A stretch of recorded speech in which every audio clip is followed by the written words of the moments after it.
Hello everyone, আপনারা সবাই কেমন আছেন? আশা করি ভালো আছেন। আমিও ভালো আছি।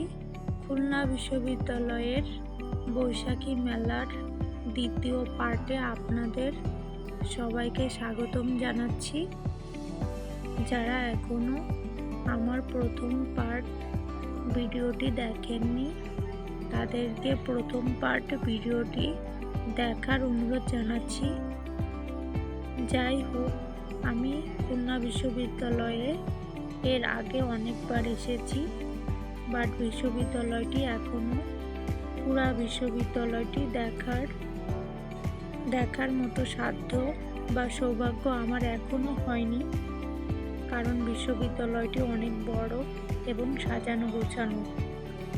মূলত খুলনা সাতক্ষীরা মহাসড়ক সংলগ্ন ময়ূর নদীর পাশে তথাপি গলনামারীতে এই বিশ্ববিদ্যালয়টি অবস্থিত। এর আয়তন 105.75 একর।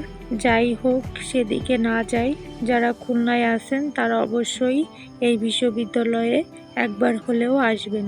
যাই হোক, আমি এই বিশ্ববিদ্যালয়টি আবারও ঘুরে দেখার চেষ্টা করছিলাম। আশেপাশের পরিবেশটা কেমন সুন্দর সেটা দেখার জন্য, এবং সবাইকে ফলো করছিলাম যে আসলে মেলাটি কোথায় হচ্ছে এবং কখন অনুষ্ঠিত হবে সেটা জানার জন্য, এবং তারা মেলার দিকে অগ্রসর হচ্ছে। আমিও তাদের মতো মেলার দিকে অগ্রসর হচ্ছি, আসলে মেলাটা কোথায় বসেছে সেটা দেখার জন্য। তারপর ঘোরাঘুরি করতে করতে খুলনার সবচেয়ে বড় কন্টেন্ট ক্রিয়েটর সাগর ভাইয়ের সঙ্গে আমার দেখা হয়ে গেল। তারপর তার সঙ্গে কিছু সেলফি এবং কিছু ছবি তুলে নিলাম। সাগর ভাইয়াকে বিদায় দিয়ে আমিও চারপাশটা আবারও ঘুরে দেখার চেষ্টা করলাম।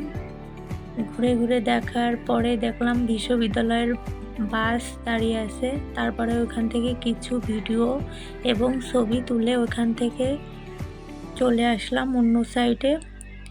এই সাইডে দেখলাম মানুষের ভিড় কম, কিছু মানুষ এখান থেকে হাঁটা চলা করছে।